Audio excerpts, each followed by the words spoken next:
Picture a rooftop at midnight, city breathing around you, and she says, "You're my whole world." That sentence can feel like a deed. You write it into your future.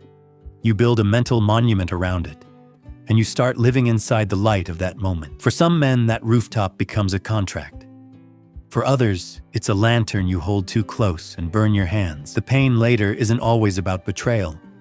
It's about having anchored your identity to a moment. When she says, "I love you," more often than not, she describes how she feels in that hour, not how she vows to carry your life through every storm. Men, culturally and biologically wired to promise permanence, translate that feeling into forever. I've seen a man rearrange his whole life around those words, moving cities, cutting ties with friends, quitting jobs because he believed he had bought an unchangeable future. Emotions are weather, not architecture, and confusing the two costs men real ground. You'll meet lovers who mirror your best self back at you. They fall in love with a version of you that is polished for the moment. That projection is intoxicating. It feels like recognition, but often it's admiration for potential rather than acceptance of defect. I remember a guy who was worshipped for his ambition.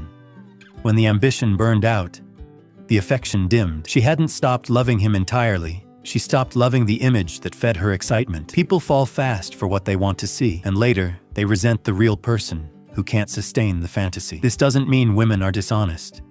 It means humans are honest to their present. She believed her words when she said them. You believed them as metaphysics. A woman's inner narrative can rewrite the meaning of yesterday's vows without malice.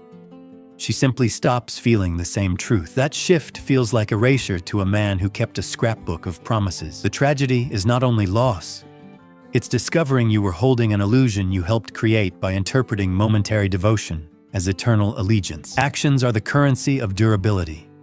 Consistency buys trust in ways fireworks cannot. I've seen two relationships side by side. One built on grand declarations and cinematic gestures, another on quiet, repetitive showing up. The latter outlasted the former. A man who chooses a partner should track the ratio of words to habit. If the glow is untested by winter, it's likely a seasonal thing. Build against patterns, not pulses. That's how stability looks in the messy reality of life. There's a social machine that profits from the illusion. Movies, songs, and viral speeches teach men to idolize the moment of being chosen. That cultural script trains you to chase validation through affection. The more you accept that narrative, the more you risk investing your center in someone else's fluctuation. Escape that trap by diversifying your identity. Keep projects, friendships, and rituals that remain whether she texts back or not. A life with many anchors won't sink because one rope snaps. Grief after a breakup often feels like withdrawal because what you're mourning is two things at once: the person and the state they put you in. You're not just missing her. You're craving the high of validation, the mirrored meaning, and the safe story you told yourself about forever. Recovery starts when you differentiate the woman from the sensation she produced. Keep the lessons. Toss the dependency. Rebuild with the parts that are yours. Your work, your discipline, your values. Men who survive this learn restraint, not cynicism. Guarding your heart by walling it off is cowardice. Building structural boundaries is wisdom. Say the honest things you feel, but don't treat them as legal tender for your entire life plan. Learn to ask for alignment not because you lack trust, but because you refuse to gamble your future on a temporary state. That clarity is rare and quietly magnetic.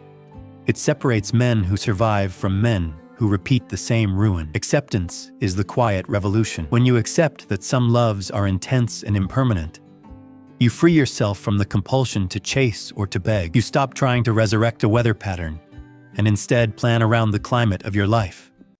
Consistent routines, steady friendships, work that gives you dignity. I knew a man who, after his marriage dissolved, created a small company and a tight morning routine. The breakup hurt, but he never again let someone else's mood define his morning. This perspective also changes how you love. You can still love deeply without confusing love for ownership.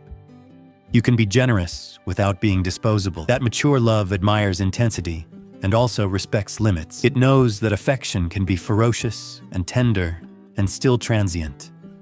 If you can hold both truths, that love is beautiful and that it can end, you become someone who gives without dissolving. Resentment is the fossilized form of misunderstanding. Men who turn the truth into contempt lose the chance to learn. You'll protect yourself from illusion best, not by hating love, but by training your inner compass. Observe actions. Check patterns over months.